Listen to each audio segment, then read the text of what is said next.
pasti dikabulkan oleh Allah Subhanahu wa Ta'ala. Dan sebenarnya kita tidak pernah merugi apabila kita berdoa kepada Allah Subhanahu wa Ta'ala, karena doa adalah ibadah. Doa adalah ibadah. Sebagaimana yang disebutkan di dalam hadis yang diriwayatkan oleh Imam Abu Dawud dan yang lainnya dari sahabat Nu'man bin Bashir radhiyallahu anhu, Nabi kita sallallahu alaihi wasallam buat ibadah.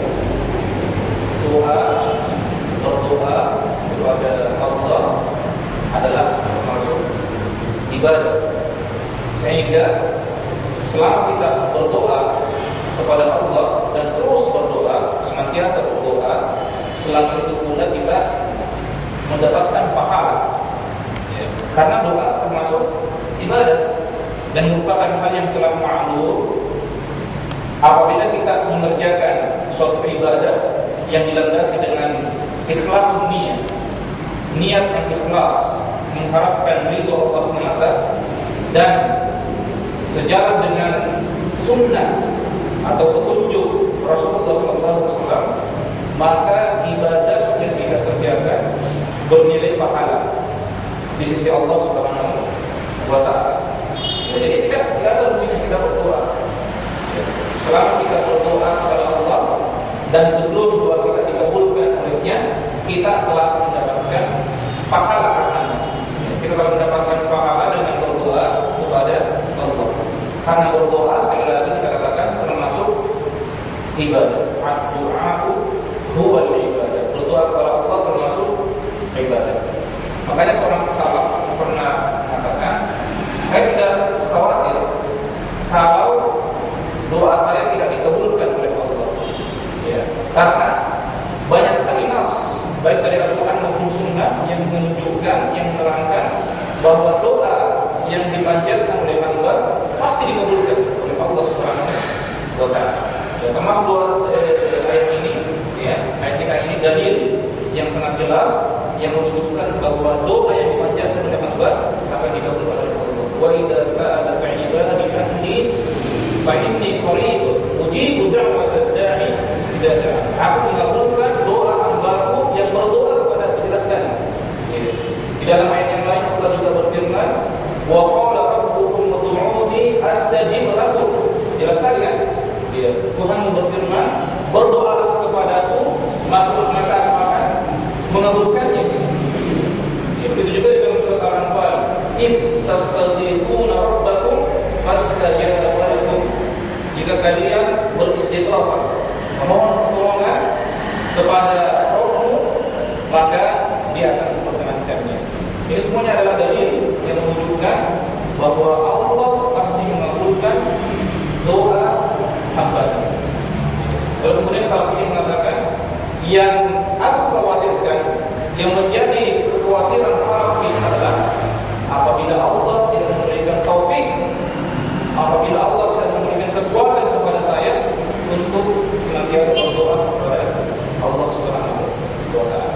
Ya, coba ikhwan, mari kita introspeksi, memeriksa kembali doa-doa yang selama ini kita panjatkan. Ya, bagaimana kualitas doa kita, bagaimana kuantitas ya daripada doa yang kita panjatkan. Apakah kita senantiasa berdoa di dalam sholat kita? Apakah kita senantiasa berdoa pada momen-momen waktu dan tempat yang mustajab? Ya, seperti ketika pada waktu sepertiga malam terakhir, ya kan? Ya, sebagaimana yang disebutkan dalam hadis yang sahih, yanzilu rabbuna ila sama'i dunya. Ya, Rabb kita turun ke langit dunia pada waktu sepertiga malam terakhir. Lalu kemudian Dia berfirman, barang siapa yang berdoa kepadaku maka aku akan memperkenankannya, dan barang siapa yang memohonku kepadaku maka aku akan mengampuninya. Ya, waktu yang perlu kita memperbanyak doa, ya, meminta, bermunajat kepada Allah Subhanahu wa Ta'ala. Ya. Akan tetapi, saudara sekalian, perlu kita ketahui bahwa Allah Subhanahu wa Ta'ala mengabulkan doa hamba-Nya dengan beberapa cara. Disebutkan dalam hadis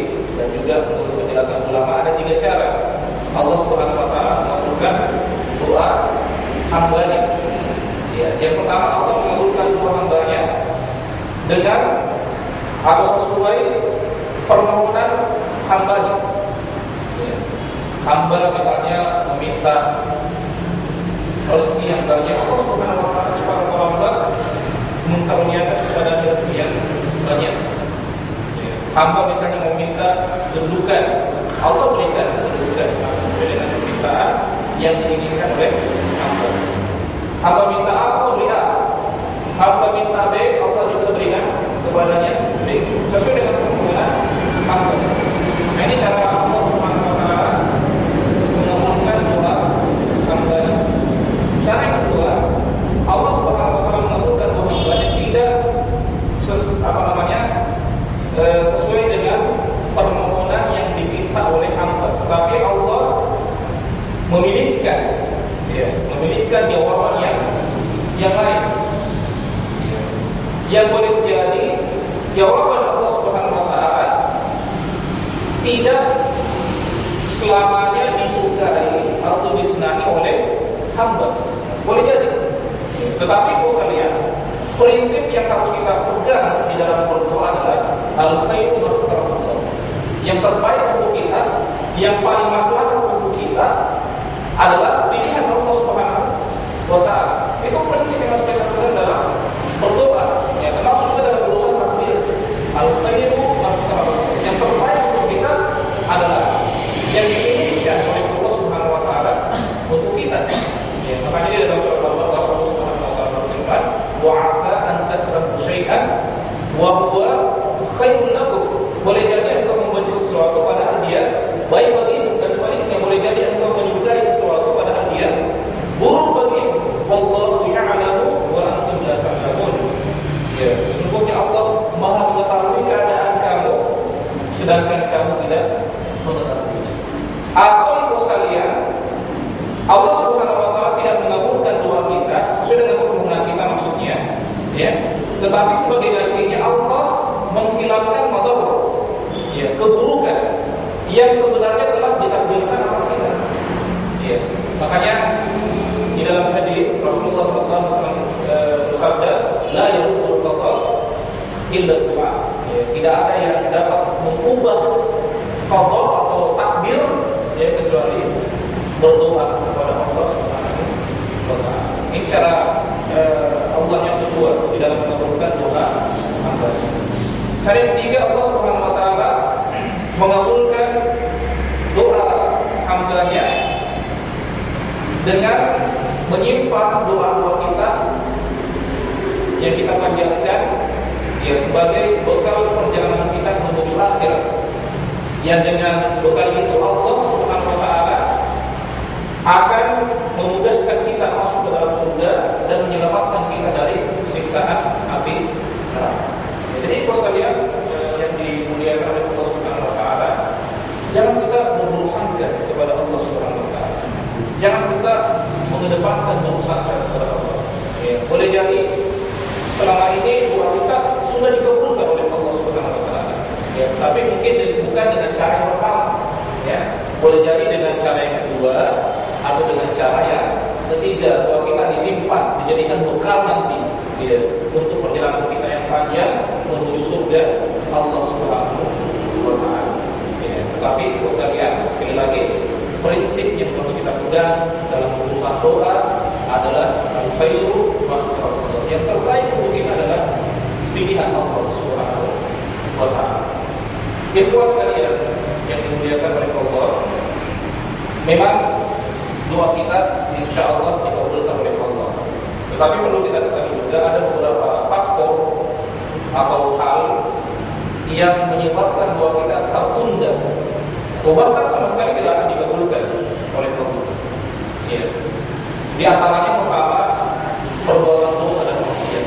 Ya, dan menurut ulama kita, dosa dan maksiat merupakan penyebab yang terbesar terhalanginya doa kita sampai kepada Allah Subhanahu wa taala. Ya, makanya diceritakan di dalam hadis yang sahih, ada seorang musafir, ya, yang rambutnya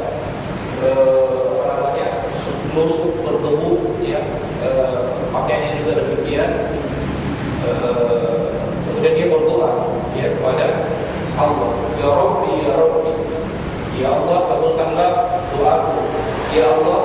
kabulkanlah doa. Dan perlu kita ketahui itu sekalian, salah satu momen doa kita sangat mustajab, ya, pasti dikabulkan ketika kita mengadakan safar. Ya, makanya ketika kita mengadakan safar, status kita sebagai musafir, ya, kita dianjurkan untuk banyak doa ketika itu, karena waktu itu adalah waktu yang sangat mustajab. Ya, kemungkinan besar atau pasti doa kita dikabulkan oleh Allah Subhanahu wa Ta'ala. Ya, akan tetapi musafir yang disebutkan dalam hadis ini, ya, yang rambutnya sudah kusut, pakaiannya juga kusut berdebu, ya, ash'as al-ghubab, ini yang disebut dalam hadis, yamuddu yadayhi ila sama. Kemudian dia menengadahkan kedua tangannya ke langit, ya Rabbi, ya Rabbi, ya Allah kabulkanlah doa, ya Allah kabulkanlah doa. Akan tetapi mat'amuhu haram, wa mashrabuhu haram, wa malbasuhu haram, wa ghudhiya bil haram. Akan tetapi apa? Makanannya haram, minumannya haram, pakaiannya haram, dan perutnya dikenyangkan dengan perkara-perkara yang haram. Ya, dan sesuatu itu atau perkara itu dianggap haram ditinjau dari dua sisi. Ya, yang pertama zatnya haram, ya, seperti babi, anjing, bangkai, khamar haram. Ya, atau cara memperolehnya tidak sesuai dengan syariat. Ya, cara memperolehnya diharamkan, ya, tidak sesuai dengan syariat. Ya, boleh jadi tetapnya haram, tetapnya halal, tetapi karena cara mendapatkannya, cara memperolehnya tidak sesuai dengan syariat, maka menjadi haram. Perkara itu menjadi haram. Ya, misalnya dengan mencuri, ya, harta yang diambil dengan cara yang zalim, upah zina, hasil penjualan khamar haram, ya, korupsi, ya, dan seterusnya, ya, haram. Lalu kemudian Nabi mengatakan pada akhirnya fa'anna yustajabu lahu. Bagaimana mungkin Allah Subhanahu wa Ta'ala mau mendengar atau memperkenankan doa orang ini? Padahal ya doa di musafir mustajab, ya, besar kemungkinan dikabulkan oleh Allah Subhanahu wa Ta'ala. Akan tetapi karena dosa dan maksiat yang dia lakukan, sehingga doanya kemudian terhalangi untuk didengar dan dikabulkan oleh Allah Subhanahu wa Ta'ala. Ini sebab yang pertama. Yang kedua adalah istijal doa, ya, terburu-buru di dalam mengharapkan pengkabulan doanya. Ya, Rasulullah SAW bersabda, "Yustajabu li ahadikum ma lam ya'jal." Ya, sesungguhnya doa salah seorang di antara kalian dikabulkan. Ini juga ada yang menunjukkan bahwa doa yang dipanjatkan oleh hamba pasti dikabulkan oleh Allah Subhanahu wa Ta'ala. Yustajabu li ahadikum. Ya, sesungguhnya doa salah seorang di antara kalian dikabulkan, ya, dikabulkan oleh Allah Subhanahu wa Ta'ala. Ma lam ya'jal, dengan syarat yang tidak terburu-buru. Ya, para sahabat bertanya tentang bagaimana bentuk keterburu-buruan di dalam berdoa. Ya, maka Nabi mengatakan, ya, seseorang mengatakan qad da'awtu wa qad da'awtu. Sungguh saya telah berdoa. Sungguh saya telah berdoa. Walam apa yastajib li, tapi saya tidak melihat, saya tidak merasakan doa saya dikabulkan. Fa yastahsir 'inda dzalika. Lalu kemudian dia merasa lelah, dia merasa capek, dia merasa bosan, ya, berdoa. Fa yad'u doa, dan akhirnya karena dia sudah bosan, dia capek, lelah, dia meninggalkan berdoa kepada Allah. Kalau Rasulullah SAW, ini bentuk terburu-buru di dalam berdoa. Ya, jadi jangan kita merasa lelah, ya, jangan kita merasa capek, berputus asa, teruslah berdoa. Karena di awal faedah yang kita sebutkan tadi, bahwa tidak ada hukumnya berdoa kepada Allah Subhanahu wa Ta'ala. Selama kita berdoa, maka selama itu pula kita mendapatkan pahala. Selama kita berdoa, sebelum Allah Subhanahu wa Ta'ala mengabulkan doa kita, selama itu kita mendapatkan pahala karena doa-doa yang senantiasa kita panjatkan kepada Allah. Penyebab yang ketiga, ikhwan, adalah apabila doa kita itu mengandung dosa dan maksiat, ya, begitu juga mengandung pemutusan hubungan silaturahim. Ya, sebagaimana disebutkan di dalam riwayat-riwayat dan hadis-hadis yang sahih dari Rasulullah kita Rasulullah Sallallahu Alaihi Wasallam. Ya, dan yang terakhir di antara sebab yang menghalangi doa kita dikabulkan adalah apabila umat ini telah meninggalkan amal ma'ruf nahi munkar, ya, meninggalkan profesi yang mulia berdakwah di jalan Allah Subhanahu wa taala. Nah, mungkin ini juga termasuk kekurangan kita di dalam aktivis Islam, ya. Ya, kita itu sebenarnya untuk ilmu, ya, tetapi kita tidak perlu dengan dakwah. Ya, kita tidak perlu dengan bagaimana keadaan umat ini yang semakin jauh dari Islam, yang semakin jauh dari As-Sunnah. Ya, kita harus berdoa, kita harus berdakwah di jalan Allah Subhanahu wa taala. Tentu sesuai dengan kapasitas ilmu yang kita miliki. Balighu anni walau ayat. Jadi kita harus berdakwah sesuai dengan kapasitas ilmu yang kita miliki. Kita juga tidak diperintahkan atau dituntut untuk menyampaikan semuanya. Ya, jangan kita menyampaikan atau mendakwahkan suatu perkara yang tidak kita ketahui dalilnya, yang tidak kita ketahui ilmunya. Ya, karena tujuan kita kan berdakwah untuk memperbaiki umat ini, ya, mengarahkan umat ini ke jalan yang benar, ke jalan yang diridhoi oleh Allah Subhanahu wa taala. Ya, kalau kita menyampaikan perkara yang tidak sesuai dengan dalil, yang tidak sesuai dengan sunnah, petunjuk Nabi, bukannya kita memperbaiki, tetapi justru kita akan menyebabkan fitnah, ya, menyebabkan kerusakan di permukaan bumi ini. Ya. Rasulullah SAW bersabda, "La ta'muruna bil ma'rufi wa la tanhauna 'anil munkar." Hendaknya kalian beramal ma'ruf nahi munkar, memerintahkan kepada yang baik, ya, dan mencegah dari yang munkar. Kalau tidak, kata Nabi kemudian, Allah Subhanahu wa taala akan melimpahkan kalian balak, ya, menimpakan bencana azab kepada kalian, summa tad'una, lalu kemudian kalian berdoa kepada Allah agar balak itu dihilangkan, bencana itu diangkat, ya, lalu kemudian Allah Subhanahu wa taala tidak lagi mendengarkan doa-doa kalian. Nah, jadi sekarang kita berdoa kepada Allah Subhanahu wa taala, berdakwah di jalan Allah Subhanahu wa taala. Ya, saya kira ini faedah yang bisa kita ambil dari ayat yang barusan kita baca bersama. Ya, saya kira kalau sekalian beruntung-untungnya kita seperti ini membaca Al-Quran, kemudian mempelajarinya, kemudian mengambil faedah yang bisa kita ambil untuk diamalkan, ya, merupakan keutamaan yang sangat besar, ya, keutamaan yang sangat agung.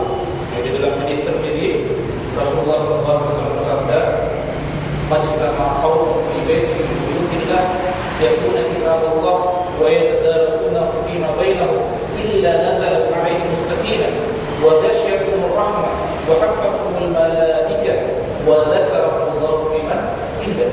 Ya, tidaklah suatu kaum, ketika jemaah berkumpul di rumah dari rumah-rumah Allah, di masjid, ya, di antara masjid-masjid Allah, mereka membaca kitab Allah, membaca Al-Quran seperti kita. Kalau kemudian mempelajarinya bersama-sama seperti yang kita lakukan sekarang ini, ya, kecuali akan turun ketenangan. Ya, majelis ilmu sekalian, majelis zikir adalah majelis yang sakinah, majelis yang tenang. Ya, berbeda dengan majelis demo, ya kan? Ya kan, majelis adalah tempat atau momen di mana orang-orang berkumpul dalam suatu urusan, itu namanya majelis, ya kan? Ya. Majelis demo tenang atau hidup-hidup, ya, kacau, ya, ribut, ya, majelis demo, ya. Majelis konser lebih-lebih lagi, ya, orang joget-joget seperti kesetanan, ya kan? Alhamdulillah kita di sini mempelajari Al-Quran, membaca Al-Quran bersama-sama, mempelajarinya saling memperbaiki bacaan, taksi qiraah, ya. Ya, alhamdulillah kita mendapatkan keutamaan. Ya, majelis zikir, majelis ilmu adalah majelis yang penuh dengan sakinah, ketenangan. Illa nazalat 'alaihim as-sakinah wa ghashiyatuhum ar-rahmah. Ya, kita diliputi oleh rahmat. Ya, wa haffathumul malaikah. Kita juga diliputi oleh malaikat. Ya, dikelilingi oleh malaikat. Nah,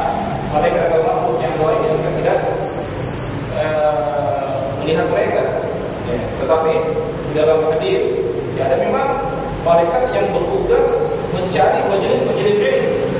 Lalu mereka datang, ya, dan mendengarkan urusan-urusan yang disampaikan di dalam majelis tersebut. Ya, wa dzakarallahu fi man inda, dan maka Allah Subhanahu wa taala menyebut mereka di hadapan makhluk yang senantiasa berada di sisi Allah Subhanahu wa taala di kalangan malaikat-malaikatnya. Ya, sekarang ini baik sekalian kita bahas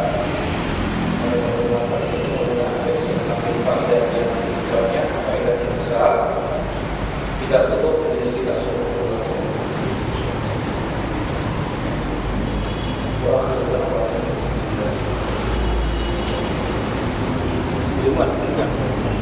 Pakai teh kan? Enggak ada tehnya. Ada.